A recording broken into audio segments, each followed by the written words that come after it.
शक्तिपात समजावून सांगू शकतो. स्वतःची ऊर्जा, योग आणि तपशक्ती जी आहे ती मार्गामधले अडथळे आणि ते अडथळे याचं मला कुठेतरी ते समीकरण. तेव्हा त्यांनी स्वतःबद्दलच एक उल्लेख केलेला आहे त्यामध्ये की त्यांना ब्राह्मण असल्याचा अहंकार झाला होता. कारण काय तर तुम्ही पृथ्वीवर असताना तुम्ही अन्नदान केलं नाही, आई वडिलांची सेवा केली नाही आणि आई वडिलांना तुम्ही म्हणजे औषध पाण्यासाठी किंवा इतक्या या गोष्टीसाठी इतका खर्च झाला हे बोलून दाखवलं. तिथून पुढे शंकर भट आणि ते त्यांच्या मदतीने विचित्रपूरच्या राजाच्या मुलाला वाचा येते.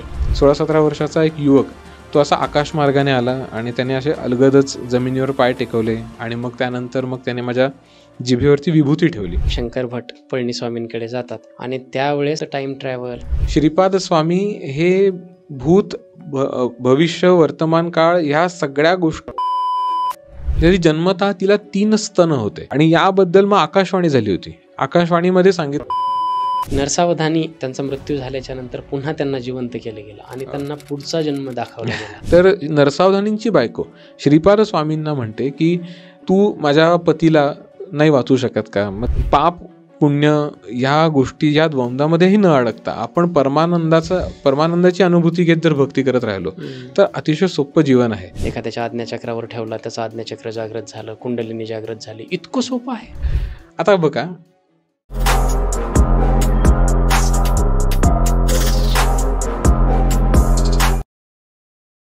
नमस्कार मंडळी, मी डॉक्टर राज जाधव. महाराष्ट्राच्या सर्वात समृद्ध मंचावरती तुम्हा सर्वांचं पुन्हा एकदा खूप खूप खूप स्वागत आहे.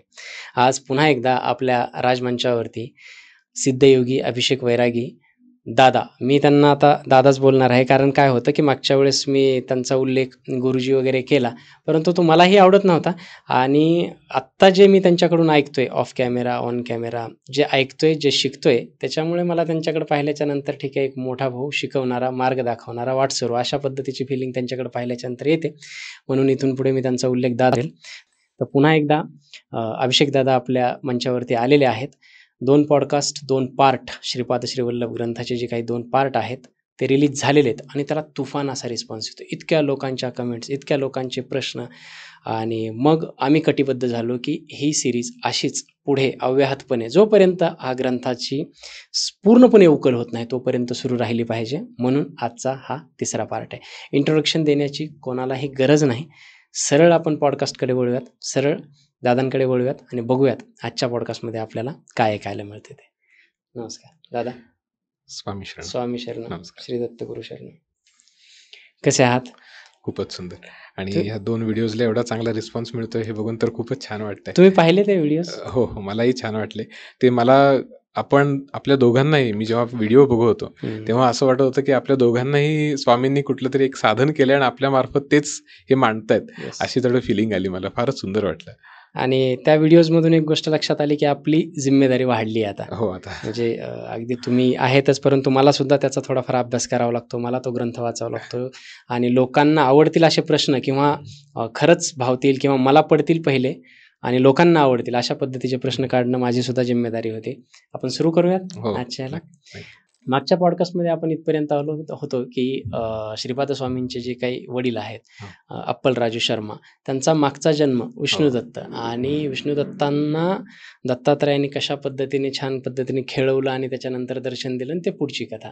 परंतु ज्या सुमती महाराणी आहेत, त्या सुमती महाराणींचे जे तात आहेत, जे वडील आहेत, बापनाचार्युलू, त्यांनी सूर्यमंडलातून शक्तिपात केला, अशा पद्धतीची एक कथा किंवा प्रसंग तिथे येतो. तो फार गूढ आणि रहस्यमय वाटला. त्याची उकल तुमच्याकडून हवी. नक्की. जे सिद्धयोग मार्गात आहेत, शक्तिपात मार्ग किंवा आजकाल त्याला महायोग देखील म्हणतात, अनेक नाव आहेत या गोष्टीला, तर त्यांना या गोष्टी सहज कळण्यासारख्या आहेत. जे या मार्गात आहे, जे दीक्षित साधक आहेत शक्तिपात मार्गाचे, त्यांना हे माहितीच असावं. पण अजून एक गोष्ट अशी आहे की बापनाचार्युलू हे त्यांना उपाधी दिल्या गेलेल्या आहेत की सत्य ऋषीश्वर त्यांना म्हणायचे त्या काळात देखील. तर ते एका ऋषींप्रमाणे त्यांचं आचरण होतं.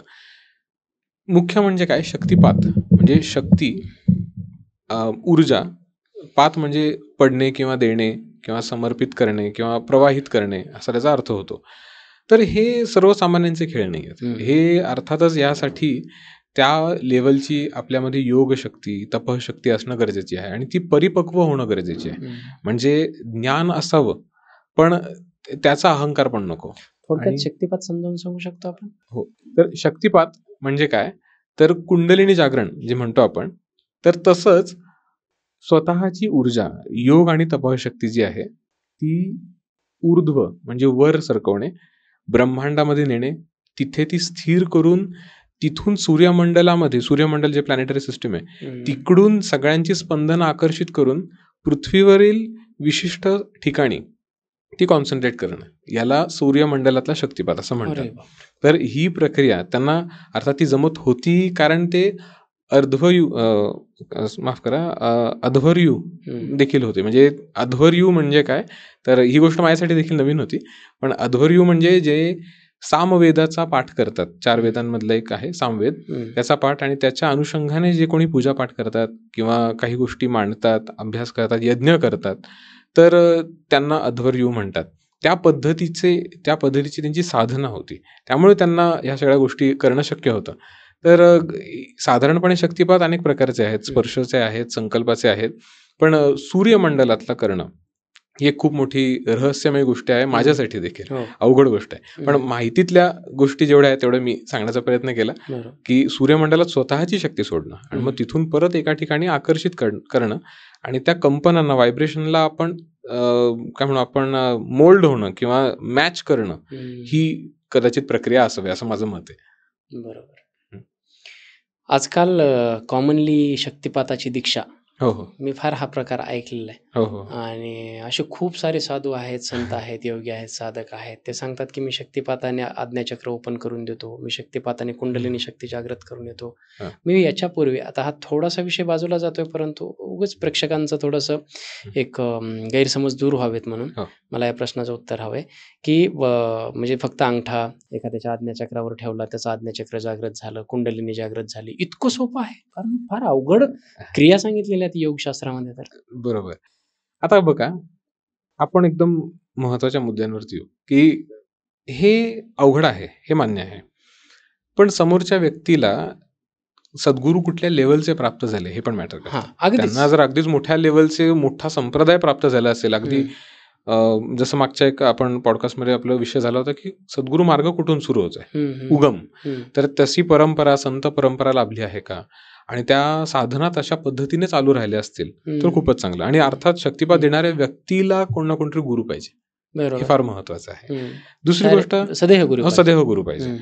दुसरी गोष्ट, शक्तिपात, आता तुम्ही जसं म्हणला की भुवर मध्याला स्पर्श करून, म्हणजे स्पर्श शक्तिपात म्हणतो आपण त्याला. काही ठिकाणी संकल्प शक्तिपात असतो, की जो दूरस्थ केला जातो, डिस्टंटली केला जातो. तर हे सगळं असं, म्हणजे माझ्या पाहण्यातली जेवढी लोक आहेत तेवढे तरी मला तर सत्य मार्गातले लोक भेटले. पण तुम्ही जसं म्हणताय ते पण खरं आहे, की काही लोकांचं असं म्हणणं की आम्ही करून देतो किंवा चक्र ओपन करून देतो. तर मुख्यतः शक्तिपातामध्ये चक्र ओपन करणं हा भाग नाही आहे, कुंडलिनी शक्ती जागृत होणं हा भाग आहे. कुंडलिनी शक्ती जागृत होण्यासाठी आपली स्वतःची जागृत असणं आणि आपण त्या परंपरेतनं येऊन साधना करणं, या गोष्टी गरजेच्या आहेत. आणि अर्थातच तुम्ही म्हणताय तो प्रश्न मलाही पडतो बऱ्याचदा, की एवढं सहज होऊ शकतं, लोकांना का वाटतं? तर तसं ते सहज नाहीये. आणि दुसरी गोष्ट, मागीलही जन्मातल्या काही साधना झाल्या असू शकतात. त्या असे काही उन्नत साधक असतात की ज्यांच्या मागील जन्मातल्या साधना अर्धवट राहिलेल्या असतात किंवा परिपक्व झालेल्या असतात आणि श्वास संपलेला असतो. मग उरलेला श्वास घेऊन मग ते परत किंवा नव्याने ते परत जन्माला येतात. तर मग ती सगळी साधना, तेव्हाच्या सिद्धी किंवा तेव्हाच्या योग तपोबल ते सगळे परत घेऊन येतात. मग ते कमी वयात परत ह्या मार्गाला सुरू होतात, असं पण होतं. त्यामुळे तुम्ही म्हणता तो प्रश्न चांगलाच आहे, पण हे सगळीकडे लागू होऊ शकतं असं नाहीये. काही ठिकाणी आपल्याला लॉजिकल जाणं पण गरजेचं आहे. अर्थातच जे लोक म्हणतात की आता आम्ही लगेचच तुमचं थर्ड आय जागृत करून देऊ किंवा मग तुम्हाला सिद्धी प्राप्त होतील, तर तसं असेल तर मग माझं म्हणणं ही चुकीची धारणा आहे. कारण जर तुम्ही अध्यात्मात आहात तर अध्यात्मात आपण मुक्तीसाठी येतो, ना की सिद्धी प्राप्तीसाठी. आणि शक्तिपात मार्ग हा यासाठीच आहे की आपण सहजरित्या आपल्याकडनं आपसूक आणि स्वयंचलित अशी साधना घडावी, यासाठी शक्तिपात मार्ग आहे. म्हणजे कुठल्याही प्रकारचा, म्हणजे एकतर अत्युच्च पातळीला जावं पण कुठल्याही प्रकारचा कर्ताभाव स्वतःकडे न घ्यावा, यासाठी शक्तिपात मार्ग आहे. आणि ह्याचा उपयोग त्या पद्धतीने व्हावा असं मलाही वाटतं. ग्रंथाचे लेखक म्हणजे शंकर भटांविषयी ज्यावेळेस मी ग्रंथ वाचत होतो तेव्हा ते लक्षात आलं की शंकर भट्ट स्वतः कित्येक वेदनांमधून गेलेले आहेत. त्यांच्या हम्म. हातून अकर्म वगैरे घडलेले हो. आहेत. जेव्हा ते विचित्रपुराहून निघतात आणि त्यांना साप, कावळे चावतात. म्हणजे देवाची भक्ती करण्यासाठी ज्या मार्गाला ते निघालेले असतात, त्या मार्गामध्ये हे अडथळे येतात. म्हणजे भक्ती मार्गामधले अडथळे आणि ते अडथळे याचं मला कुठेतरी ते समीकरण खूप सुंदर पद्धतीने वाटलं. हा प्रसंग मला तुमच्या तोंडून ऐकायला फार आवडेल. हो. आवडणारी गोष्ट मला या प्रसंगातली अशी आहे की पहिलं म्हणजे श्रीपाद स्वामींनी तंतोतंत म्हणजे त्यांना असं प्रत्येक प्रसंग असे दाखवून दिले की मी तुझ्याबरोबर आहे बरोबर. आणि ते बरोबर आहेत ह्याची सगळी त्यांना सगळीकडे साक्ष पटली. हम्म. आणि बरोबर ते त्या मार्गस्थ शंकर भट्ट मूळ लेखक मार्गस्थ असतानाच ते एका गावी गेले. तर तेव्हा त्यांनी स्वतःबद्दलच एक उल्लेख केलेला आहे त्यामध्ये की त्यांना ब्राह्मण असल्याचा अहंकार झाला होता हम्म. असं त्यांनी उल्लेख केलाय. आणि त्या ग्रामामध्ये त्या गावामध्ये हीन जातीतले म्हणजे त्यांच्या दृष्टीने हीन जातीतले लोक हम्म. तिकडे राहत होते. मग त्यांच्याकडे मी अन्न कसं ग्रहण करू वा. तर असं ते म्हणाले. हम्म. आणि त्यांच्या मनात तो भाव आहे आणि ते लिहिलंय त्यांनी स्वतः बरोबर. मोकळ्या हो, मनाने हो, होता. हो. आणि मग तिथल्या ग्रामस्थांनी देखील हे मान्य केलं आणि ते म्हणाले की आम्ही तुम्हाला मध आणि मग फळे देतो. हम्म. मग म्हणजे जास्त आग्रह न करता ते ग्रहण करतानाच मग त्यांना मग एका कावळ्याने पहिला दंश करायला सुरुवात केली. हम्म. त्याला हाकलेपर्यंत अजून 4-5 आले. मग त्यांना म्हणजे ते सगळं सांडलंच त्यांच्या हातातलं अन्न सगळं. आणि मग ते एका औदुंबरा वृक्षाच्याच इकडे गेले होते, थांबले तिकडे. आणि तिकडे आसपास म्हणजे त्यांच्या अंगातून एक वेगळाच वास येत होता असं त्यामध्ये दुर्गंध. उल्लेख आहे. हम्म. दुर्गंध येत होता. तर त्या दुर्गंधाला आकर्षित होऊन मग आसपासच्या वारुळातनं नाग हम्म. सर्प आले आणि मग ते दंश करायला लागले. तर याचे अनेक अशीही कारणं असू शकतात की म्हणजे कुठे ना कुठेतरी स्वामींना त्यांच्यामधले दोष काढायचे असावे किंवा त्यांच्यामधली अशुद्धी किंवा अशुद्ध प्राणशक्ती ही काढावी असं त्यांचे काहीतरी म्हणजे संकल्प असू शकतो असं मला वाटतं. आणि हे सगळं तर झालंच. पण ते नंतर मग त्यांना मग ते अर्धमेल्या अवस्थेत जातात. आणि मग त्यांना काही हीन योनीतलेच लोक जे त्यांच्या दृष्टीने जे खालच्या जातीचे असं ते वाटत होतं त्यांना, तर मग त्यांचा अहंकार पूर्ण धुळीत मिळाला. आणि मग त्यांना त्याच लोकांनी नेमकं वाचवलं. आणि त्या लोकांनी त्यांना गाढवावर बसवून मग त्यांना म्हणजे आडवं करून मग त्यांना नेलं आणि तिथल्या चर्मकारांच्या वैद्याकडे नेलं. त्यांनी तो देखील नेमका श्रीपाद स्वामींचा भक्त होता. आणि त्यांनी मग त्यांना म्हणजे त्यामुळे दिलेलंच आहे की कशा प्रकारे औषध उपचार झाले त्यांच्यावरती. पिंपळाची पानं आणि त्यांचा देठ कानात घातला होता त्यांच्या. आणि जसं जसं विष उतरेल पानांमध्ये तसं तसं त्यांना वेदना झाल्या. आणि नंतर ते म्हणजे जागृत झाले, मूर्छित अवस्थेतनं बाहेर आले, तेव्हा त्यांना कानावर तर भजनं ऐकू आली श्रीपाद स्वामींचे, जिथे जे चर्मकारांचे वैद्य होते ते करत होते. तर या सगळ्यातून म्हणजे एक तर आपल्याला सुरुवातीलाच कळतं की कुठल्याही गोष्टीचा अहंकार करू नये, हे त्यांनी खूप सुंदरच मांडलेलं आहे. आणि आवडणारी गोष्ट म्हणजे हे सगळं झालं, मग त्यांना हे सगळं होतं. मग ते यामध्ये एक प्रसंग असा की शंकर भट्टानेच लिहिलेला आहे स्वतः की त्यांच्याबद्दल एक व्यक्ती म्हणतो म्हणजे जेव्हा त्यांना मध आणि फळे दिलेले असतात तेव्हा की कदाचित या व्यक्तीने कुठल्या तरी महात्म्याचा अपमान केलेला दिसतोय. आणि मग त्यांच्या मनात विचार येतो, कारण आदलाच प्रसंग असा आहे की ते सिद्ध योगींद्र यांना भेटून आलेले असतात. आणि सिद्ध योगींद्र यांना रात्री त्याला भेटतात, त्यांच्या इकडे जेवण करून झोपतात. आणि सकाळी उठून बघतात तर एका उंच अशा टेकडीवरती एका पिंपळाच्या झाडाखाली ते आहेत आणि आसपास काहीच नाही.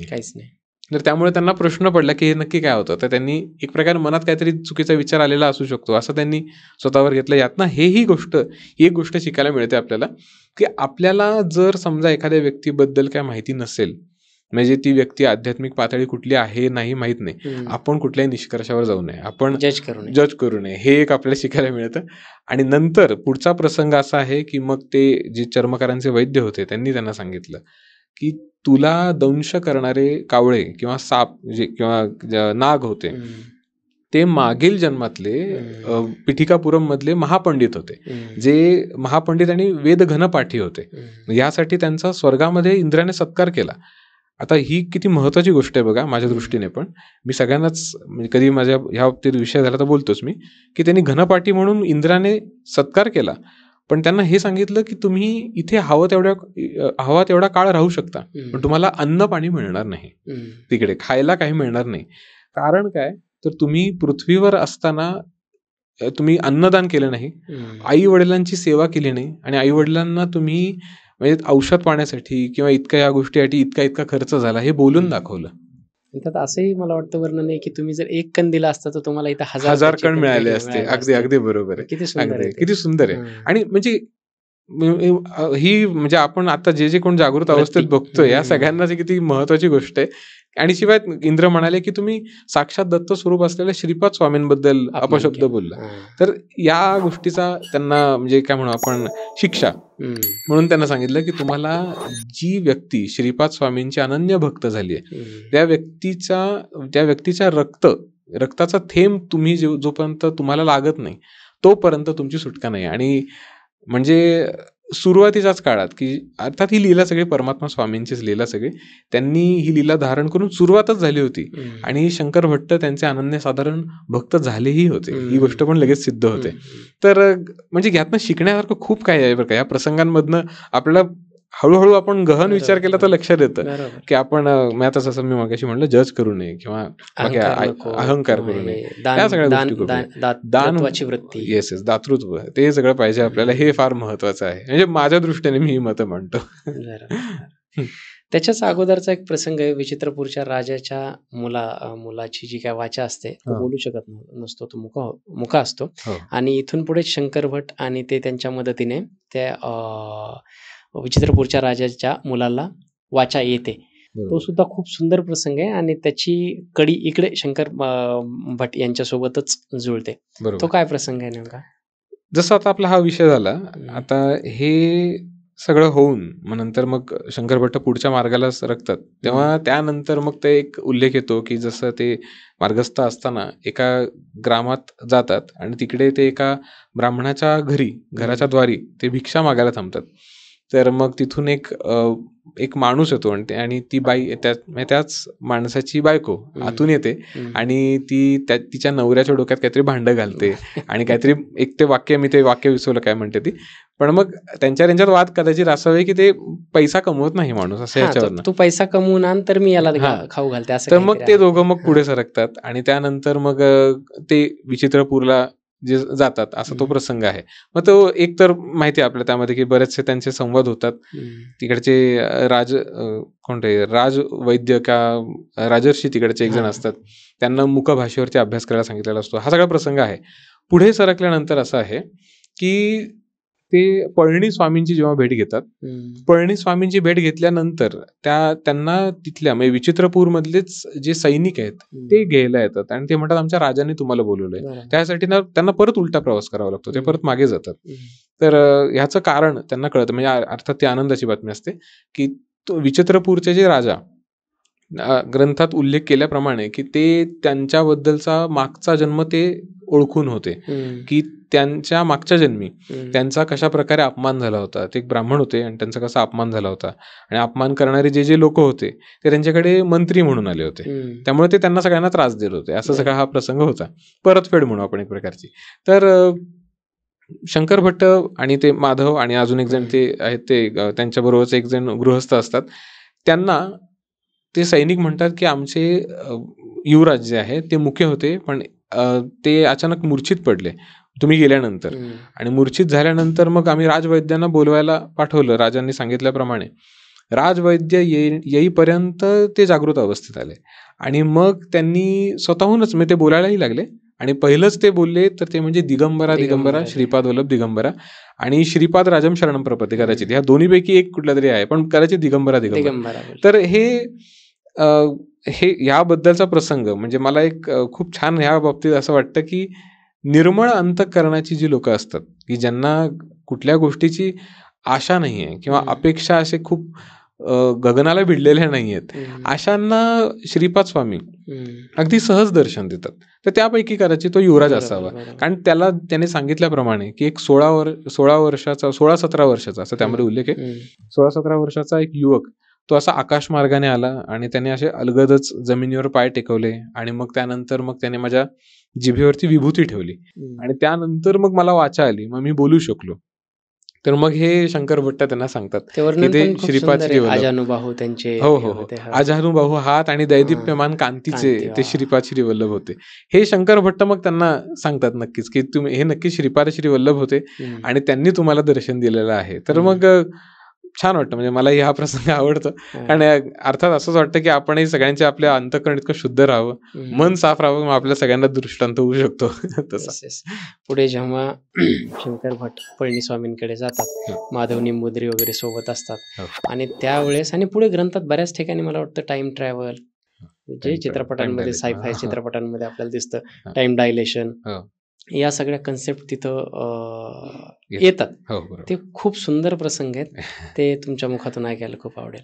बर, पहिलं म्हणजे आता हे सुरुवातीच्या अध्यायातला एक एक भाग आहे की कदंब वनातलं पांड्य देशातला सुंदरेश्वर मंदिर ते वन होतं, आणि त्या वनातनं दर्शन घेऊन मग शंकर भट्ट त्या वनातल्या शिवमंदिराचं दर्शन घेऊन मग सिद्ध योगींद्र यांना ते भेटायला गेले. सिद्ध योगींद्र यांना भेट घेतल्यानंतर सिद्ध योगींद्रांनी त्यांना सांगितलं की त्या शिवलिंगाचं परत एकदा दर्शन घे. तर ते त्याच शिवलिंगाचं परत एकदा दर्शन घ्यायला गेले, तर ते सगळं नगर दिसायला लागलं त्यांना. म्हणजे ते वन गायब होऊन तिथे वेगवेगळी लोक, त्यांचे वस्त्र, आभूषण, त्यांची भाषा, सगळं वेगळं त्यांना वाटायला लागलं. आणि मग ते परत आले, सिद्ध योगेंद्रांना भेटले, तेव्हा मग त्यांना प्रश्न पडला होता हे सगळं काय. तर जसं त्यामध्ये ग्रंथामध्ये उल्लेख केल्याप्रमाणे श्रीपाद स्वामी हे भूत, भविष्य, वर्तमान काळ ह्या सगळ्या गोष्टी चेंज करू शकतात. या सगळ्या गोष्टी म्हणजे भूतकाळ किंवा भविष्यकाळ हे वर्तमानात आणू शकतात, वर्तमान काळ पुढे मागे नेऊ शकतात. या सगळ्या गोष्टी टाइम आणि स्पेसचं समीकरण त्यांना लागूच होत नाहीच होत. पण ही गोष्ट पण बघा ना कशी, की बाकी सृष्टीमधला बदल न घडवता केवळ एका व्यक्तीला ती अनुभूती ते देऊ शकतात. म्हणजे ही पण किती महत्वाची गोष्ट आहे. टाइम डायलेशन म्हणू, टाइम ट्रॅव्हल म्हणू, हा एक प्रसंग माझ्या दृष्टीने आहे तसा, म्हणजे टाइम ट्रॅव्हलशी संबंधित. दुसरा अजून एक आहे तो म्हणजे पळणी स्वामींचाच आहे. पळणी स्वामींची भेट घेतल्यानंतर जसं की उल्लेख आहे, पळणी स्वामी समाधी अवस्थेत जातात साधनेमध्ये, आणि मग काही दिवस ते समाधीत असतात. आणि त्यावेळेला ते सांगतात की कुठला मृतदेह आला तर त्याला ठेवा तिथे. आणि नेमका एक मृतदेह येतो, आणि त्याच दरम्यान ते लाकडं गोळा करत असतात शंकर भट्ट आणि माधव नंबुद्री आणि अजून एक काही लोक. तर त्यावेळेला तिथे एक माधव नंबुद्री यांना नागाचा दंश होतो, आणि मग त्यानंतर ते मूर्छित पडतात आणि तात्काळच ते मृत्युमुखीच पडतात ते दिल्याप्रमाणे. पाण्यात वाहायला सांगितलेलं असतं ते. नाही ते वेगळं. हे माधव नंबुद्रीकरांचा मग ते ठेवतात देह. आणि त्यानंतर हा प्रसंग आपल्याला म्हणजे मला फार अतिशय आवडणारा प्रसंग आहे हा, की या दरम्यान म्हणजे उपस्थित लोकांना असं वाटत होतं की ते मृतप्राय झालेले आहेत, पण पळणीस्वामी त्यांना बाहेर, म्हणजे ते जेव्हा समाधी अवस्थेत बाहेर येतात त्यावेळेला त्या बाहेर आल्याला म्हणतात की माधवा कुठे आहे. म्हणजे त्यांना कळलं होतं की काहीतरी माधवला झालेलं आहे. आणि मग अर्थात त्यांना सगळं दिसतं की त्यांना सर्पदंश झाला होता. आणि मग त्यांच्यावरती उपचार करण्यापूर्वी मग त्यांनी त्यामध्ये दिल्याप्रमाणे त्यांनी कवड्या अभिमंत्रित केल्या, आकाशात सोडल्या, आणि ज्या 4 दिशांना 4 त्या कवड्या सोडल्या, आणि ज्या सर्पाने दंश केला होता तो सर्प म्हणजे तो नाग मागील जन्मात एक स्त्री होता, आणि त्याने त्याच्याकडून काही पापकर्म घडली होती.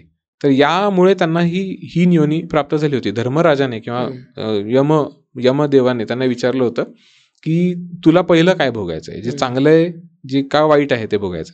तेव्हा ती म्हणाली होती की जे कमी आहे ते मला लगेच भोगायचंय. तर मग त्यामुळे मग तिला ही योनी मिळाली. ती रजोगुणी स्वभावाची होती, त्यामुळे ती नागिण झाली. आणि मग तिला तिच्या तोंडामध्ये किंवा सापाच्या मुखामध्ये नागाच्या ती कवडी अडकलेली असते, जी पळणीस्वामींनी अभिमंत्रित करून आकाशात फेकलेली असते. फसफस करत येते, आणि मग तिला पळणीस्वामी सांगतात त्याचं सगळं दंश केलं ते विष काढ. मग ती विष काढते आणि ती नागिन निघून जाते. माधव अगदी झोपेतनं उठल्याप्रमाणे उठतो. अजून एक गोष्ट मला आवडणारी काय सांगतो तुम्हाला, की योग मार्गामध्ये एक पटकन सांगतो मग पुढे सरकतो, की जसं की माझ्या सद्गुरूंकडनं पण मला हे शिकायला मिळालं होतं. कधीही आपण साधना कुठलीही मोठी साधना, काही कालावधीची साधना, बऱ्याच तासांची साधना, तर लगेच पाणी पिऊ नये. तर ह्याबद्दलचं पण कारण त्यांनी मला सांगितलं होतं, जे ह्याचं ते आपल्याला बघायला मिळतं. माधव जेव्हा उठतो तेव्हा तो म्हणतो की मला पाणी हवंय. तर पळणीस्वामी त्यांना म्हणतात की नाही, लगेच पाणी नाही प्यायचं. पहिलं त्यांना तूप देतात, गाईचं तूप, आणि त्यानंतर फळांचा रस देतात, आणि मग काही वेळानंतर मग त्यांना पाणी देतात.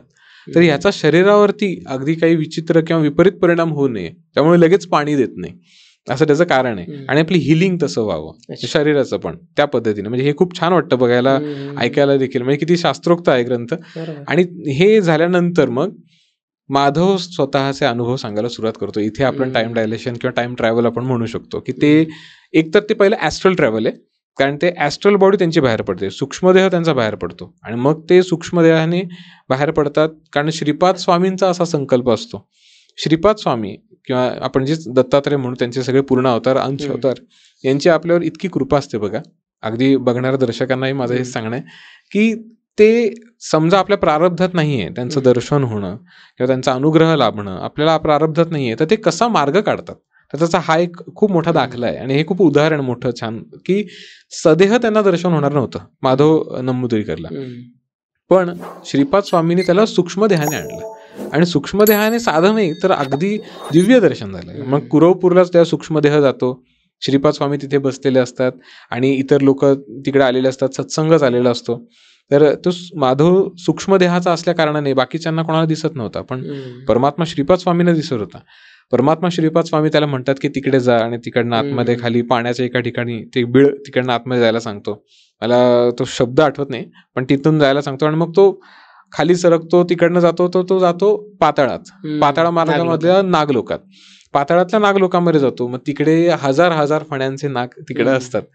तिथे जाऊन मग म्हणजे सगळ्या हजार फण्याचे नाग त्यांना सगळे श्रीपाद स्वामींबद्दलची महती सांगतात. त्यामध्ये एक नेपाळचा एक उल्लेख येतो बघा की आता अजून एक प्रश्न लोकांना पडतो की दत्तात्रय यांना भार्या कशी काय, असा काहींना प्रश्न पडतो. कारण दत्तात्रय तर ब्रह्मचारी होते, असा काहीचा प्रश्न आहे. खरं तर ते ब्रह्मचारी होते नव्हते ह्याचा आपण फंद्यात पडूच नाही, आणि ती त्यांची लीला त्यांनाच माहिती. पण त्यांची भार्या म्हणजे त्यांचंच काय म्हणू आपण शक्ती तत्व, ज्याला आपण अनघा लक्ष्मी म्हणतो, याबद्दलचे खूप कमी उल्लेख आहेत. तर श्रीपाद श्रीवल्लभ चरित्रामृतात मात्र हा पूर्ण उल्लेख आहे. याचा हा सगळ्यात पहिला उल्लेख तिकडे सापडतो आपल्याला या ग्रंथ या अध्यायामध्ये, की जिकडे नागलोक वर्णन होतं, जेव्हा नागदेवता सांगतात की आमच्याकडनं गैरसमज झाला आणि आम्ही त्यांचा म्हणजे दत्तात्रयांचा पाठलाग करत करत एका कुंडापाशी गेलो, ते पाण्यात तपश्चर्या करत होते बरेच वर्ष, आणि जेव्हा ते बाहेर आले तर त्यांच्या एका हातात मधुपात्र आणि एका हातात सुंदर कन्या 16 वर्षाची स्त्री होती. मग त्यांना नागदेवतांना वाटलं की अरे अशा व्यक्तीला आपण भुललो की जे व्यसनाधीन आहेत असं त्यांना वाटलं, आणि ते फिरले आणि त्यानंतर त्यांना ज्ञानोदय झाला आणि मग ते गायब झाले. तर असं सगळं वर्णन त्यामध्ये दिलेलं आहे. म्हणजे दत्तात्रय कशा कशा प्रकारे परीक्षा घेऊ शकतात हा एक प्रश्न. आणि पुढचा मग असा एक उल्लेख येतो की श्रीपाद स्वामी तिकडे नागलोकामध्ये म्हणजे एकाच वेळी वर पृथ्वीवरती कुरवपुरात पंचदेव पहाडच्या इथे स्वामी लोकांसमवेत सत्संग करतात, आणि त्याच वेळी खाली पाताळामध्ये नागलोकांमध्ये तिथे शेषशाही मुद्रेमध्ये महाविष्णूंप्रमाणे पहुडलेले असे तिकडे ते बसलेले आहेत आणि तिथे सगळे हजार हजार फण्याचे नाग त्यांची सेवा करतात. हा एक म्हणजे दोन्ही एका वेळेस घडणारा प्रसंग.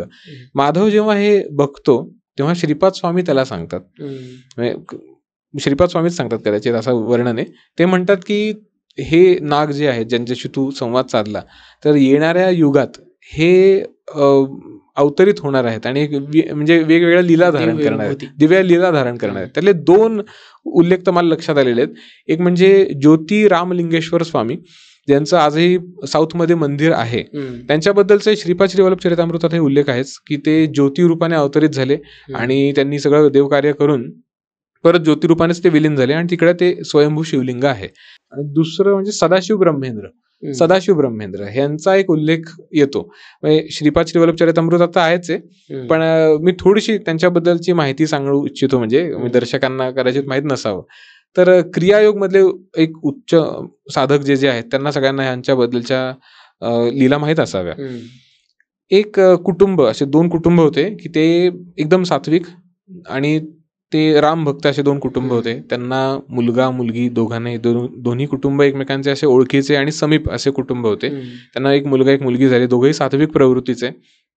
आणि त्यांचं लग्न झाल्यानंतर ती जी बायको होती ती म्हणत होती की आपण बाळाचा विचार केला पाहिजे, आपण दोघेही सात्विक आहोत आणि देवभक्त आहोत, आपल्या साधना आहेत, तर आपल्याला होणारं अपत्य हे देखील आध्यात्मिक होईल, उच्च आध्यात्मिक अवस्थेचा असेल. तर त्यावेळेला जो मुलगा असतो तो म्हणतो की तू राम नाम याचं जप कर, जास्तीत जास्त कर, कॉन्स्टंट, आणि ते कर, त्यानंतर मला कळव. आणि ती म्हणजे असं ही लीला म्हणजे बऱ्याचशा उच्च साधकांकडनं, क्रियायोग मधल्या लोकांकडनं मी ऐकलेली आहे, ती मी आता दर्शकांना सांगतोय. तर यामध्ये मग त्या स्त्रीने त्यांचा रामनामाचा अखंड जप केला आणि त्यातून मग तिला ती गर्भवती झाली. तर त्यातून जे अपत्य झालं त्यांना म्हणतात सदाशिव ब्रह्मेंद्र. तर सदाशिव ब्रह्मेंद्र जे होते हे जन्मताच ब्रह्मज्ञानी होते. त्यांच्या अनेक लीला आहेत. अजून एक प्रसंग शंकराचार्य परंपरेमध्ये आजही म्हटला जातो की 33वे शंकराचार्य जे होते ते एकदा चालले होते आणि त्यांना डोलीतनं नेत होते. तर नेत असताना काय झालं की त्यांना नेत असताना जे त्यांना त्यांच्या बरोबरचे त्यांना नेणारे सेवेकरी जे होते त्यांना पुढे सरकता येत नव्हतं मार्गातनं. त्यांनी विचारलं काय झालं, तुम्ही पुढे का जात नाहीये? तर त्या सेवेकऱ्यांनी सांगितलं की आम्हाला काहीतरी प्रेशर जाणवतोय, आम्हाला पुढे सरकता येत नाही, काय आहे माहित नाहीये. तर मग ते स्वतः उतरले. मग त्यांनी डोळे मिटले आणि योग चक्षुने बघण्याचा प्रयत्न केला. त्यांच्या ज्ञानचक्षुने त्यांना कळलं की इथे कुठली तरी महाशक्ती आहे. ते नमस्कार करत करत करत करत गेले. त्यांच्या मागे सगळे त्यांचे अनुयायी गेले आणि मग एका समाधी स्थानापाशी जाऊन त्यांनी हात जोडले आणि तिकडे दर्शन घेतलं. मग त्यांनी सांगितलं हीच ती महाशक्ती आहे जिच्यामुळे आपल्याला जाता येत नाही, ते म्हणजे सदाशिव ब्रह्मेंद्र. यांच्याबद्दलचे 2 प्रसंग मी फक्त सांगतो, कारण हे 2 प्रसंग कळले तरी आपल्याला लक्षात येईल की किती महान विभूती ते होते. 2 प्रसंगांमधला एक महत्वाचा प्रसंग असा की जसं जसं त्यांचे लीला लोकांना कळायला लागले आणि लोक त्यांच्या जवळ यायचे, भेटायचे त्यांना. काही काही लोकांना कळलं होतं, काहींना नव्हतं कळलं. साऊथ म्हणजे तामिळनाडूचे ते होते राहणारे. तिथे ते लहान मुलांबरोबर बसलेले असायचे आणि मॅक्झिमम संतांचं तुम्ही पाहिलं असेल की त्यांचं मोठ्यांपेक्षा लहानांशी जास्त पडतं, कारण त्यांचं अंतःकरण शुद्ध असतं, हृदय साफ असतं. त्यामुळे तर तशाच पद्धतीचे हे देखील होते. लहान मुलांबरोबर ते बसले होते. ते लहान मुलं त्यांना म्हणाले की आम्हाला मदुराई मीनाक्षीचं दर्शन घ्यायचंय. तिकडं त्यावेळेला तिकडे रथोत्सव चालला होता. ते म्हणाले आपण जाईपर्यंत तो उत्सव संपलेला असेल, तर जाऊ द्या, आपण जास्त वेळ नको घालवायला. तर त्यांनी त्यांना डोळे मिटायला सांगितले.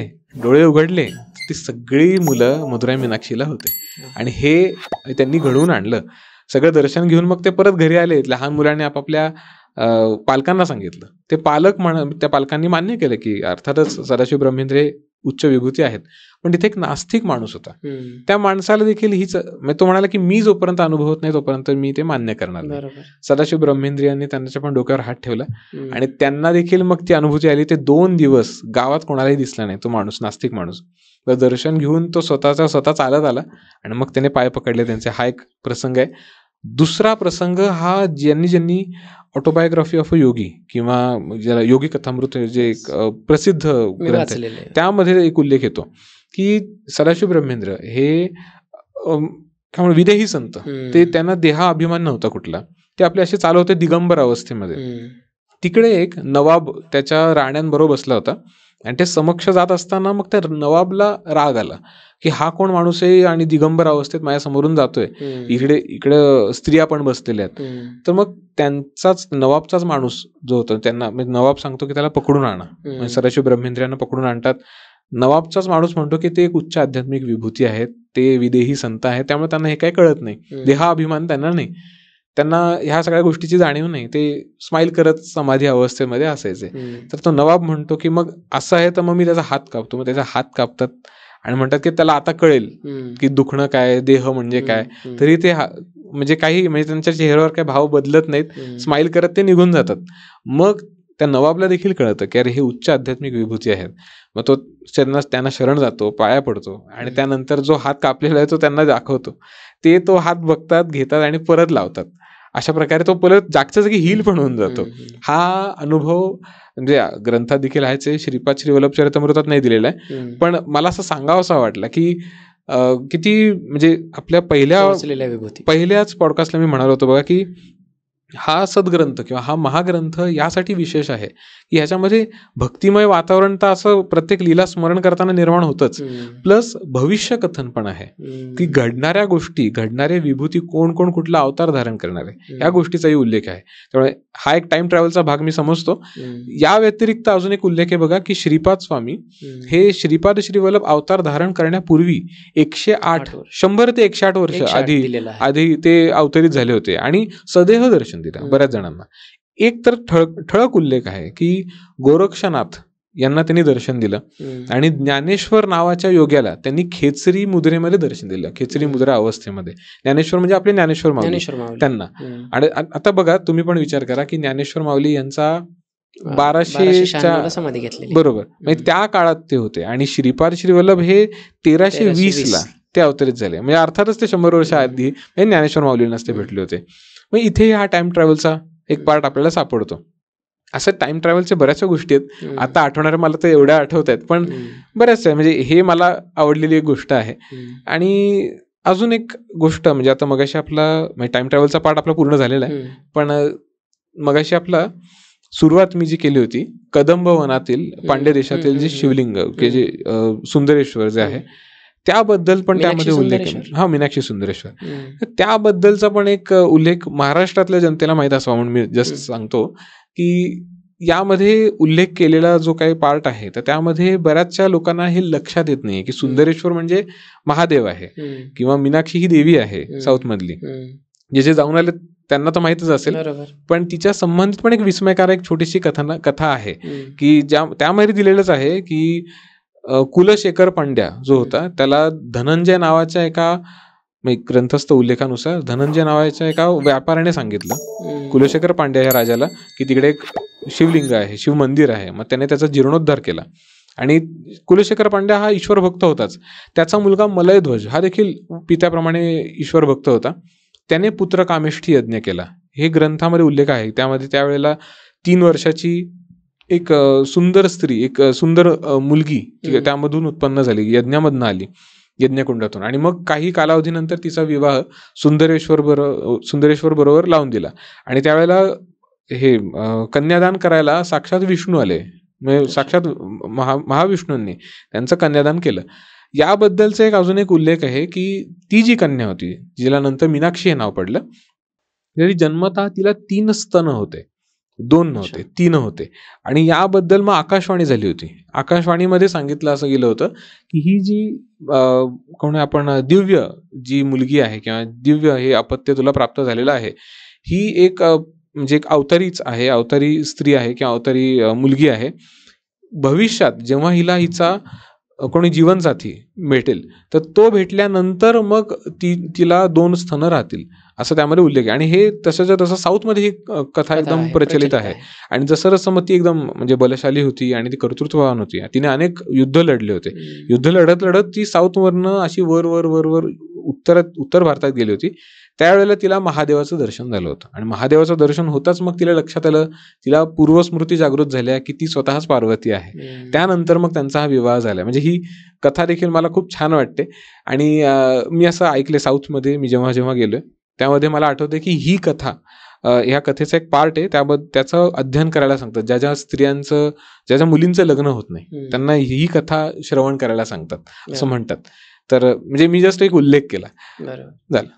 पळणीस्वामींबद्दल फार सुंदर वर्णन आहे. म्हणजे मी वाचत असताना मला ते इतकं अट्रॅक्ट केलं त्या प्रकरणाने किंवा त्या घटनेने की जेव्हा शंकर भट आणि माधव निंबुद्री त्यांच्याकडे जातात तेव्हा त्यांनी मगाशी तुम्ही तो प्रसंग सांगितलाच, परंतु ते तिथे सांगतात, मी जर बरोबर असेल तर, की 300 वर्ष मी या देहामध्ये राहिलेलो आहे, हा देह मला थकलेला आहे आणि श्रीपाद स्वामींच्याच आज्ञेने आता मी हा देह सोडणार आहे आणि एका नवीन तरुण देहामध्ये पदार्पण करणार आहे. आणि मी 12 दिवसासाठी इथे समाधीला बसतोय, तर तिथे कोणाचे मृतदेह आले तर ते एक जमिनीत पुरून ठेवा आणि त्याच्यानंतर तो 16 वर्षाचा मृतदेह जो आला पुरून ठेवलेला तो बाहेर काढून पळणीस्वामी ते शरीर धारण करतात. बरोबर आहे. आणि अजून 300 वर्ष आणि पुढच्या 300 वर्षासाठी हा देह धारण करण्याचा आदेश मला श्रीपाद स्वामींनी दिला. बरोबर. हे म्हणजे इतकं अचाट आणि इतकं जबरदस्त आहे. आजही साऊथमध्ये आहे पळणीस्वामींचं ते देवस्थान आहे. बरेचसे देवस्थान आहेत तमिळनाडूमध्ये. पळणी नावाचं ठिकाणच आहे पळणी. तर त्यामुळे ते त्यांचंच असावं असं मला वाटतंय. माझं जाणं नाही झालं अजून तिकडे, पण तेही त्यांचंच असावं असं वाटतंय मला. नरसावधानी जे आहेत त्यांचा मृत्यू झाल्याच्या नंतर पुन्हा त्यांना जिवंत केलं गेलं आणि त्यांना पुढचा जन्म दाखवला गेला श्रीपाद स्वामींनी. तो पण प्रसंग खूप सुंदर आहे. बरोबर आहे. याच्याबद्दल ना थोडं म्हणजे हा प्रसंग तर छानच आहे, पण तरी मला असं वाटतं की थोडंसं आधीचाही आपण थोडा उल्लेख केला तर मग दर्शकांनाही जरा ऐकायला छान वाटेल. आधीचा उल्लेख एवढाच की श्रीपाद स्वामींचा किंवा श्रीपाद स्वामींचे वडील अप्पलराजू शर्मा, त्यांचे आजोबा बापन्नाचार्युलू यांचा वारंवार अपमान करणं हे नरसावधानींना फार आवडायचं. कारण त्यांच्यातला अहंकार म्हणू आपण. आणि ते देखील एका म्हणजे दशमहाविद्येतल्या एका स्वरूपाचा आराधना करायची. ते दत्तात्रय म्हणजे स्वयंभू दत्तात्रयांची देखील आराधना करायचे. ते एवढं सगळं असताना देखील त्यांच्यामध्ये अहंकार, केवळ अहंकारामुळे बऱ्याचशा गोष्टी त्यांच्या कर्मातल्या बऱ्याचशा गोष्टी चुकल्या. आणि जसं ग्रंथस्थ उल्लेखानुसार की त्यांच्यामध्ये आधी आकर्षण शक्ती इतकी चांगली होती की ते ज्या व्यक्तीबद्दल विचार करतील ती व्यक्ती अक्षरशः त्यांच्या समोर लगेच येऊन उपस्थित राहायची, म्हणजे व्हायची. म्हणजे त्यांनी फक्त विचार केला तरी पण, म्हणजे अशा प्रकारे त्यांच्यामध्ये आकर्षण शक्ती होती. पण काही कालावधीनंतर ती आकर्षण शक्ती क्षीण झाली. आणि ह्यामध्ये पण श्रीपाद स्वामींनी लीला काय धारण केली बघा, की श्रीपाद स्वामी एक उल्लेख आहे तो की ते मागे लागले होते की नरसावधानींच्याच घरातलं म्हणजे त्यांच्याच कुंपणामध्ये जे राजगिराचं म्हणजे वेल आहे ती राजगिराचीच मला भाजी करायची आहे, म्हणजे मला खायची आहे. तर ते घरच्यांच्या मागे लागले. मग बापन्नाचार्युलू का अप्पलराजू शर्मा दोन्हीपैकी करायचे बापन्नाचार्युलू म्हणतात की मी तुला घेऊन जातो, तू स्वतःच त्यांना माग. तर श्रीपाद स्वामी हो म्हणतात. ते त्यांच्या दर्शनाला जातात. तर त्यावेळेला श्रीपाद स्वामींना बापन्नाचार्युलू म्हणतात की मोठ्यांना वाकून नमस्कार करावा. ते नमस्कार जेव्हा श्रीपाद स्वामी त्यांना करतात, म्हणजे असं वाकून जेव्हा नमस्कार करतात तेव्हा नरसावधानींना अत्यंत प्रिय असलेली शिखा ती गळून पडते. आणि मग ते म्हणतात की आता श्रीपाद स्वामी म्हणतात की आता त्यांची शिखा गळून पडली, आता आपण काय नको मागायला, ते निघून जातात. याचं उकल नंतर होतं की श्रीपाद स्वामींनी नमस्कार जो केला होता तो केवळ त्यांच्या नरसावधानींमधला जो पुण्यदेह होता त्याला स्वतःमध्ये आकर्षित करण्यासाठी तो पुण्यदेह आकर्षित केला आणि फक्त पापदेह नरसावधानींमध्ये राहिला होता. याबद्दलचे पुढेही बरेच उल्लेख आहेत. पण एक छोटासा पार्ट मी एवढं सांगतो की प्रत्येक व्यक्तीमध्ये पापदेह पुण्यदेह हे दोन्ही देह आहेत. आपण प्रस्तुत जन्माव्यतिरिक्त मागील अनेक जन्मांमध्ये जे काही सत्कर्म आपण केलेले आहेत त्या सगळ्याचं कन्व्हर्जन पॉझिटिव्ह एनर्जीमध्ये होऊन श्वेत ऊर्जेमध्ये परिवर्तन होऊन जसं पाण्याचा बर्फ होतो तसं पुण्यदेह निर्मित होतो आणि तो आपल्या शरीराच्या आत असतो. तसाच आपण जे काही दुष्कर्म करतो त्यातून निगेटिव्ह एनर्जी क्रिएट होऊन काळा रंग तयार होतो आणि त्याचं जसं पाण्याचा बर्फ होतो तसा पापदेह तयार होतो. हे आपल्या सगळ्यांच्या आत असतो आणि ह्याच थोडंफार वरच काय म्हणतो आपण कमी जास्त प्रमाण होतं आणि ते आपण भोगतो आणि उपभोगतो, दोन्ही गोष्टी करत असतो. तर त्यातलाच हा एक पार्ट नरसावधानींचा फक्त पापदेह राहिला. पुण्यदेह श्रीपाद स्वामींनी स्वतःकडे ओढून घेतला. मग कालांतराने त्यांना लोक त्यांची खिल्ली उडवायला लागले, त्यांचा अपमान करू लागले उघडपणे. आणि मग त्यांची आकर्षण शक्ती कमी झाली, मंत्रशक्ती कमी झाली, ते स्वतः क्षीण व्हायला लागले. असं बरंच ते अनुभव तर त्यामध्ये दिलेलाच आहे. आणि मग एके दिवशी ते मृतप्राय पडतात, मग ते त्यांचा मृत्यू होतो. तर नरसावधानींची बायको श्रीपाद स्वामींना म्हणते की तुला म्हणजे तू माझ्या पतीला नाही वाचू शकत का? मग तर अर्थात त्यामध्ये दिल्याप्रमाणे श्रीपाद स्वामींचं हृदय हे लोण्याप्रमाणे होतं. श्रीपाद स्वामी मग स्वतः काही बोलत काही नाही, पण ज्या वेळेला नरसावधानींचा मुलगा त्यांना अग्नी देणार त्यावेळेला श्रीपाद स्वामी त्यामध्ये वर्णन केल्याप्रमाणे ते मोठ्याने हसायला लागतात आणि म्हणतात की मृत पित्याला अग्नी देणारे अनेक पाहिलेत, पण जिवंत व्यक्तीला अग्नी देणारा मी पहिल्यांदाच पाहिला. सगळे अवाक होतात, बघतात. आणि काय लिहिलं बघा त्या काळातही श्रीपाद स्वामींची, ते स्वतः जाऊन त्यांनी भुवर मध्याला स्पर्श केला. म्हणजे एकतर मी ह्या गोष्टीला देखील मी शक्तिपात म्हणेल. दुसरी गोष्ट त्यांनी कुटस्थ चैतन्य हे जागृत केलं, जे आजकाल तुम्ही जसं आपण मगाशी आपला उल्लेख झाला की आज्ञाचक्र जागृत करून देणं, तर ते देखील झालं.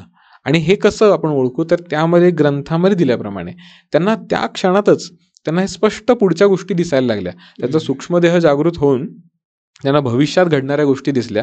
आता हा जो काय पार्ट येतो तो येतो गुरुचरित्रातला. गुरुचरित्रामधलं अमरापूर जे आहे, ज्याला अमरपूर असं देखील उल्लेख झालेला आहे, तर तिथला जे एक ब्राह्मण होते तर ते कोरडी भिक्षा ग्रहण करायचे. तेच नवरा बायको कोरडी भिक्षा ग्रहण करायचे. तर त्यांच्या दारात एक वेल होता आणि त्या वेलीवर ते उदरनिर्वाह चालायचे. आणि त्या वेळेला म्हणजे जसं श्रीपाद स्वामींनी त्यामध्ये उल्लेख केल्याप्रमाणे खगोल वर्णनाच्या वेळेला उल्लेख येतो. श्रीपाद स्वामी नरसावधानींना म्हणतात की मी पुढच्या जन्मी तुझ्याकडनं प्रसाद ग्रहण करेल, कारण ह्या जन्मात नाही केला. श्रीपाद स्वामींनी ते लक्षात ठेवलं. आणि पुढच्या जन्मी बरोबर श्रीपाद स्वामी परमात्मा नृसिंह स्वामी म्हणून अवतरित होतात आणि त्यावेळेला ते तोच वेल उपटून बाजूला म्हणजे ते जातात आणि मग अर्थात गुरुचरित्र ज्यांनी ज्यांनी पठण केलं त्यांना माहिती आहे, गुरुचरित्रात दिल्याप्रमाणे तो जो ब्राह्मण असतो त्याची भार्या दोष द्यायला लागते की हे यती आले आणि ह्यांनी असं कसं काय केलं वगैरे. पण गुरुचरित्रातला एक फार छान उल्लेख मला आवडतो, नरसावधानींचाच पुढचा जन्म. त्यांच्यावरती सात्विक बुद्धी पण कशी राहिली असते बघा. श्रीपाद स्वामींचा मागील जन्मात स्पर्श झाला म्हणून ती सात्विक बुद्धी बघा कशी राहिली, की ते बायकोलाही सांगतात की तू दोष देऊ नकोस, असं बोलू नको, कारण ते यती आहेत. म्हणजे अशी परिस्थिती येऊनही ते यतीश्वरांना कुठल्याही प्रकारचे दोष देऊ नको असं स्पष्ट बोलतात. म्हणजे ही सात्विक प्रवृत्ती येते कुठं? हे युनिव्हर्सच आहे आय थिंक यांचं. बघा प्रश्नच नाही. तर मग हे होऊ नये. मग नंतर त्यांना ते अर्थात मग ते हेमकुंभ सापडतो. विठाबाईंचे खूप छान भजन आहे बघा, मला फार आवडतं ते. त्यामध्ये सगळ्या गुरुचरित्रातला सार आहे. त्यामध्ये उल्लेख येतो हा, वेल उपटुनी भिक्षा विप्रा दिदला हेमकुंभ गुरु तुम्हीच ना. तर हा उल्लेख त्या गोष्टीला लागू होतो. म्हणजे हे याला पण मी एक टाइम ट्रॅव्हलच म्हणू शकतो, की त्यांनी प्रस्तुत देहामध्ये पुढील जन्मात घडणारे प्रसंग बघून परत ते आले आणि त्यानंतर मग बोलणार काय ना, रहस्य कळूनही आपण काही बोलू शकत नाही, अशा परिस्थितीत ते होते. पण अर्थात म्हणजे मी तो तुम्हाला म्हणजे ऑन स्क्रीन एक गोष्ट सांगू इच्छितो, म्हणजे की पाप पुण्य या गोष्टी या द्वंद्वामध्येही न अडकता आपण परमानंदाची अनुभूती घेत जर भक्ती करत राहिलो तर अतिशय सोपं जीवन आहे. आणि हे अर्थात आपण नरसावधानींनी हे सगळं केलं म्हणून आपण त्यांना दोष देण्यातही काही पॉईंट नाही, कारण निदान त्यांना दर्शन, त्यांना स्पर्श आणि अनुग्रह आणि त्यांना आज मुक्ती ते लाभली, ते पाप करूनही आज आपल्याला तेही नाही लाभलेले. त्यामुळे ती खूप भाग्यवान लोक आपण असं म्हणू शकतो. मी वाचतोय, पूर्ण झाला नाही. मला यातल्या काही गोष्टी फार अद्भुत वाटल्या आणि काही गोष्टी म्हणजे वेगळे पण. एखाद्या ग्रंथाचं वेगळे पण असतं की एक देव येतो, मग त्याचं सगळं संकट निवारतो, हे करतो. मध्ये प्रेमानंद आपले जे महाराज आहेत वृंदावनचे, त्यांचा एक व्हिडिओ फार छान ऐकला होता मी. म्हणजे भक्तिमार्गावर असणाऱ्या लोकांना काय वाटत असतं की मी स्वामींची सेवा करतोय, मी दत्तात्रयांची सेवा करतोय, ते कुठल्याही देवांची, तो तरी अडचणी काय येतात मला. म्हणजे मी तुमची भक्ती केली तर माझी एकही अडचण नाही आली पाहिजे, आयुष्य सुखकर झालं पाहिजे. प्रेमानंद स्वामींचा तो प्रेमानंद महाराजांचा व्हिडिओ, तो बोलला की ते बोलतात, मी लहानपणापासून कधीच खेळलो नाही. म्हणजे जे सोंगट्या असतील, विटीदांडू असेल, काही खेळ मी पहिल्यापासून मंत्रातच वाढलेलो आहे. मी लहानपणापासून देवाचीच पूजा करतोय, मी आत्तापर्यंत देवाचीच पूजा करतोय, तरी सुद्धा मला दोन्ही किडण्या नाहीत. माझे डायलिसिस चालू आहे, रोजचा त्रास आहे मला. दिवसभर 24 तास राधे राधे करतोय, तरी सुद्धा मला त्रासच आहे. देवाची भक्ती केल्याने तुम्हाला सुख मिळणार नाही, पण दुःख भोगायची शक्ती मिळेल. मला तितकं सुंदर वाटलं. आणि त्याच दिवशी कदाचित तो मी हा व्हिडिओ पाहिला होता आणि त्याच दिवशी आपल्या ग्रंथातलं वर्णन वाचत होतं, ज्यावेळेस आपल्या ग्रंथाचे लेखक शंकर भट तिथून मला वाटतं तिरुपतीला जातात, तिथे त्यांना ध्यान लागतं आणि त्यांना एक ते काळा साया 7:30 सुरू होणार असते, ते येते आणि त्यांच्या मागून त्याच ध्यानामध्ये श्रीपाद स्वामी दिसतात. आणि श्रीपाद स्वामी दिसतात तेव्हा ती काळी आकृती त्या श्रीपाद स्वामीला विनंती करते की आता या तुमच्या भक्ताला 7:30 लागणार आहे, मी फक्त तुमची परमिशन घ्यायला आलोय, मी काय करू. आणि मला सगळ्यात आवडलेली गोष्ट, श्रीपाद स्वामी त्यावेळेस म्हणतात, तू तुझं काम कर, मी माझ्या भक्ताला कशी शक्ती द्यायची ते मी बघेन. बरोबर. इतका सुंदर प्रसंग मला वाटला की वा, हे वेगळे पण आहे की म्हणजे असं नाही जादू मंत्र टोना असं नाही, याच्यात तुम्हाला भक्ती शक्ती देते जगण्यासाठी. आणि तो प्रसंग खूप आहे पुढे, तो सुब्बया नावीचा मला तुमच्या तोंडून ऐकायला फार आवडेल. नक्की नक्की मी प्रयत्न करतो. जसं शंकर भट्ट पुढे मार्गस्थ होतात आणि जात असताना मग ते कदाचित झोपलेले असतात का ध्यान लागतं हे माहित नाही मला, पण त्यांना मग डोळ्यासमोर मग 16 वर्षाचा बालकाचं दर्शन होतं आणि त्यांच्या पुढे हात जोडून एक कुरूप आणि काळा असा देह असलेला एक मनुष्य आकृती त्यांना दिसते आणि तो म्हणतो की शंकर भट्ट याच्या राशीत मी आता प्रवेश करणार आहे, तर तुमचा मी आदेश घेण्यासाठी किंवा आज्ञा घेण्यासाठी आलेलो आहे. आणि अर्थात ते शनीश्वर असतात, हे तिकडे कळतं आपल्याला. आणि तुम्ही म्हणल्याप्रमाणे हेच म्हणजे जसं उल्लेख केल्याप्रमाणे श्रीपाद स्वामी त्यांना म्हणतात की तू तुझं कर्म कर, तू कर्मकारक देवता आहेस, त्यामुळे तू तुझं कर्म कर, पण माझ्या भक्तांना यातून कसं मी तारतो हे तू बघ. ही त्यांची लीला आणि त्या लीलेनुसार मग ते पुढे सरकतात. नाही तू तुझं बरोबर ते अर्थात काय हे सगळं त्यांच्या संकल्पाचाच भाग म्हणू आपण. पण अजून एक विस्मयकारक गोष्ट अशी, आता आपण या प्रसंगाला पुढे कंटिन्यू करू की जसं ते पुढे सरकतं, तो शंकर भट्ट पुढे जातात, तिरुमला या क्षेत्री पवित्र क्षेत्री जातात.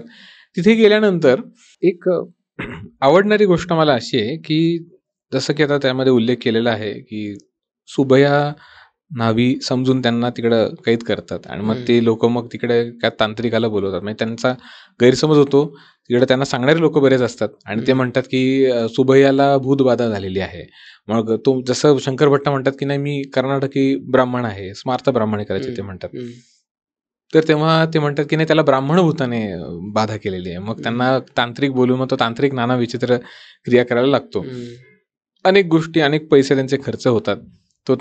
तो जो तांत्रिक आहे तो शंकर भट्टांना चापकाचे फटके देतो, त्यांचं टक्कल करतात, त्यांचं दाढी मिशी संपूर्ण काढतात. त्यामध्ये दिलेच जसं की परत गुळगुळीत गुंडू करतात वगैरे असं लिहिलेलं आहे, ग्रंथातही उल्लेख तसा आहे. आणि त्यांच्या डोक्यावरती चाकूने वार करून त्याच्यावरती लिंबू पिळतात. असं सगळं त्यांना एवढा हाल त्यांचं होतो. आणि मग शेवटी बघा की आराध्य कुठलंही परमेश्वर स्वरूप कुठलंही असू दे की ते फक्त वाट कशाची बघतायत की आपण त्यांना शरण कधी जातोय. असं ते बरोबर मग श्रीपाद राजम शरणम प्रपद्ये का श्रीवल्लभा शरणम शरणम असं काहीतरी ते एक उल्लेख आहे, ते म्हणतात शंकर भट्ट, ते म्हणतात. आणि बरोबर त्या क्षणी त्यांना लगेच तिथून पुढे त्यांची अनुभूती सुरू होते. आणि विशेष म्हणजे काय की सुरुवातीला जसं शंकर भट्टांना दर्शन होतं, श्रीपाद स्वामींचं दर्शन घ्यायला शनीश्वर आले आणि ते म्हणाले की मी आता शंकर भट्टांच्या राशीत प्रवेश करतोय. आणि त्या वेळेला बरोबर आता सर्वांनाच माहिती आहे आपल्याला की 7.5 वर्ष असते, पण 7.5 वर्ष त्रास नव्हता त्यांना, 7.5 दिवस त्या दिवशी पूर्ण झाले होते. आणि बरोबर हे दिवस पूर्ण झाल्यानंतर तो जो तांत्रिक होता, जो चापक्याने फटके मारत होता शंकर भट्टांना, तर चापकाने फटके मारत असताना शंकर भट्टांना काही न लागता त्याला स्वतःलाच लागत होता. आणि तो स्वतःच एकदम आश्चर्यचकित झाला आणि मग नंतर तो निघून गेला. मग तो म्हणाला की हे भूत पण अघोरी होतं वगैरे असं काय की तो खोटे आळ करतो आणि मग त्यानंतर निघून जातो. एवढं सगळं तर हे वर्णन आहेच आहे. या प्रसंगामध्ये मला आवडणारी एक गोष्ट, मला पर्सनली आवडणारी गोष्ट मी सांगू इच्छितो की सात्विक बुद्धी, किंवा आता यातनं कदाचित हे सगळं तर घडलं श्रीपाद स्वामींच्या लीला त्यांनाच माहिती, पण त्यांना कदाचित असं तर नसेल वाटत की आपण एक परीक्षा घेऊन बघू की ह्याला हा अशा सिच्युएशनला काय करतोय. कारण स्वतः तर ते लग्न झालेलं नव्हतं शंकर भट्टांचं, आणि आयतं त्यांना बायकोही मिळू शकत होती, त्यांना आयतं तिथे आई वडील आणि प्रॉपर्टी पण मिळू शकत होती, पण तरी त्यांनी ते तसं नाही केलं. ते तरीही श्रीपाद स्वामींना शरण राहिले. इथे 2 गोष्टी मला आवडतात की पूर्ण श्रद्धा, आपल्या आराध्यावरती पूर्ण श्रद्धा सर्व परिस्थितींमध्ये, की ते बरोबर त्यातनं वाट काढतात. मग आपल्याला जसं मगाशी आपला उल्लेख झाला की आपल्याला ते बळ प्रदान करतात ह्या गोष्टी फेस करण्यासाठी, हे तर मिळालं. आणि दुसरं गोष्ट म्हणजे इंद्रिय संयम, की कुठल्याही प्रकारे कुठल्या इंद्रियांमध्ये न अडकता ते भुलले नाही आणि ते आहे ते ऍक्सेप्ट करण्याच्या नादात पडले नाही. जे आहे खरं ते खऱ्यामध्ये ते अडून राहिले. आणि मग नंतर रमणशास्त्र जाणणारा एक ज्योतिष तिथे आला. मग त्याने नाडी ग्रंथ त्याबरोबर होते, त्याने कवड्या वगैरे टाकून मग त्याने सांगितलं की प्रस्तुत व्यक्ती कोण आहे. मग त्याने मागील जन्म त्यामध्ये सांगितला. श्रीपाद श्रीवल्लभ चरित्रामृत या महाग्रंथामध्ये स्टार्ट टू एंड शेवटपर्यंत आपल्याला एक गोष्ट चांगली ऐकायला मिळते की जी जाणीवपूर्वक आपल्याला सगळ्यांना कळते की आपल्याला अनेक आपण जन्म घेतलेले आहेत आणि अनेक जन्मांपासून बरंचसं आपलं कर्माचं गाठोडं घेऊन आपण फिरतोय. तर या सगळ्या गोष्टीची परतफेड होणं गरजेचंच आहे. फक्त एवढंच आहे की आपल्याला भक्ती मार्गात, जसं आपण म्हणलो की बळप्राप्ती, तर भक्तीने बळ प्राप्त होईल, शक्ती प्राप्त होईल, पण महत्वाचा भाग आहे की भक्ती आपण नक्की कशासाठी करतोय. भक्ती मुक्तीसाठी करावी लागते. सगळ्यात राहून अनुभूती घेऊन आणि अलिप्त राहणं हे भक्ती मार्गातलं फार महत्वाचं मर्म आहे, जे या प्रसंगातूनही आपल्याला शिकायला मिळतं. की हे सगळं होऊन मग ज्योतिष जेव्हा खरं सांगतो तेव्हा मागील जन्म देखील ऐकून आजकालच्या पिढीलाही फार महत्वाचा लागू होऊ शकतो. की जे करून जो रमणशास्त्र जाणणारा ज्योतिष सांगतो शंकर भट्ट आणि तो सुभया नावी, जे मागील जन्मामध्ये एक मित्र होते आणि ते दत्तात्रयांचे पुजारी होते आणि दत्तात्रयांच्या मंदिरामध्येच तिकडे त्यांनी जुगार खेळलेला असतो तिकडं. आणि जुगारामध्ये ते एकमेक डाव लावतात सगळ्या गोष्ट, आणि त्यामध्ये जो असतो तो त्या जन्मात, मागील जन्मात स्वतःच्या बायकोला लावतो, दावेला लावतो. आणि मग त्यावेळेला शंकर भट्ट ही दाव जिंकतो, तर तो हक्क गाजवायला लागतो बायकोवरती, पण तो मान्य करत नाही. हा विषय मग वरिष्ठांकडे जातो, वरिष्ठही नाराज होतात आणि मग ते ह्या दोघांना शिक्षा देतात. सुभय नावी त्याला मागील जन्मामध्ये अंगविच्छेदन शिक्षा देतात, म्हणजे पुरुष तत्व राहू नये अशा प्रकारे त्यांचं विच्छेदन करतात. आणि शंकर भट्ट यांच्यावरती गरम गरम तेल ओतण्यात येतं. असं मागील जन्मात त्यांची शिक्षा असते, पण प्रस्तुत जन्मात देखील त्या काही गोष्टी आपण परत घेऊन येतो. म्हणजे काही स्वभाव म्हणू किंवा बऱ्याचशा गोष्टी, असं कधी कधी बघा, काही आपण लहानपणी पण ऐकलेलं असतं की आपण गमतीने काही गोष्टी बोलून जातो की हे मागील जन्मात माझ्या बाबतीत घडलं होतं का, म्हणून मी आता असा आहे का. पण ह्या गोष्टी खऱ्या पण आहेत की आपण स्वभाव, ते काही दुर्गुण किंवा गुण हे पण घेऊन येऊ शकतो. त्याच्यातला हा भाग आहे. पण आवडणारी गोष्ट माझ्या दोन आहेत, की एक म्हणजे इंद्रिय संयम आणि पूर्ण विश्वास, पूर्ण श्रद्धा आपल्या आराध्यावरती. हे मला आवडणारा प्रसंग आहे, त्यामुळे फार विस्मयकारक आहे अर्थातच. याच्यात खगोलशास्त्राचं, मगाशी आपण टाइम ट्रॅव्हल आणि डायलेशन वरती बोलत होतो, तेव्हा ते खगोलशास्त्राचं एक वर्णन येतं बऱ्याच ठिकाणी याच्यामध्ये, खगोल. तर त्याच्याबद्दल काय सांगता येईल आपल्याला? नाही, आता त्यामध्ये बघा, आता ग्रंथ तर फार मोठा आहे. त्यातला मी एक छोटासा पार्ट एवढं सांगू इच्छितो, जसं भागवत आताही दिलेलं आहे की आपल्या देहामध्येच, आपला देहच ब्रह्मांड आहे आणि आपल्या देहामधूनच द्वार कसे आहेत. तर नवद्वार असा एक भाग येतो. नवद्वार कोणते कोणते, तर मलमूत्र स्थान, नाभी, मुख, नाकाचे 2 छिद्र, कानांचे 2 छिद्र आणि अजून एक येतं ते म्हणजे इकडे, ज्याला ब्रह्मरंध्र म्हणतात. तिकडं ब्रह्मरंध्र. पण तो तिथे बारीक बीळ पडून तिथून आपला आत्मा जाणं गरजेचं आहे, त्याला मुक्ती म्हणतात किंवा मोक्ष म्हणतात. तर नवद्वारा व्यतिरिक्त सप्तचक्रांचा मार्ग, हे सगळ्या गोष्टी आहेत. पण भागवतात दिल्याप्रमाणे नाभीच्या खाली सगळं, आपल्या शरीराच्याच खाली तिकडे पाताळ आहे, सप्त पाताळ. आणि नाभीच्याच वर मग सप्तलोक. सप्तलोक त्यामध्ये ग्रंथामध्ये दिल्याप्रमाणे भूलोक, भुवरलोक, स्वर्गलोक, महरलोक, जनवलोक, तपोलोक, हे 7 लोक आहेत. त्या व्यतिरिक्त अजून इतकं डिटेल दिलेलं आहे त्या ग्रंथामध्ये की पाताळात गेल्यानंतर देखील किंवा ईशान रुद्र यांचं स्थान कुठलं, किंवा क्षीरसागराचं स्थान कुठलं, किंवा अमरावती हे क्षेत्र स्वर्गामधलं कुठलं, अजून महाविष्णूंचं स्थान कुठं, महाब्रह्मांचं स्थान कुठलं, महादेवाचं स्थान कुठलं, इतकं सुंदर वर्णन आहे, मला फार आवडतं. यामधलं बघा, नक्षत्र लोक सांगितलेत, नवग्रह लोक सांगितलेले आहेत, सप्तऋषी तारामंडले हे सगळं सांगितलंय.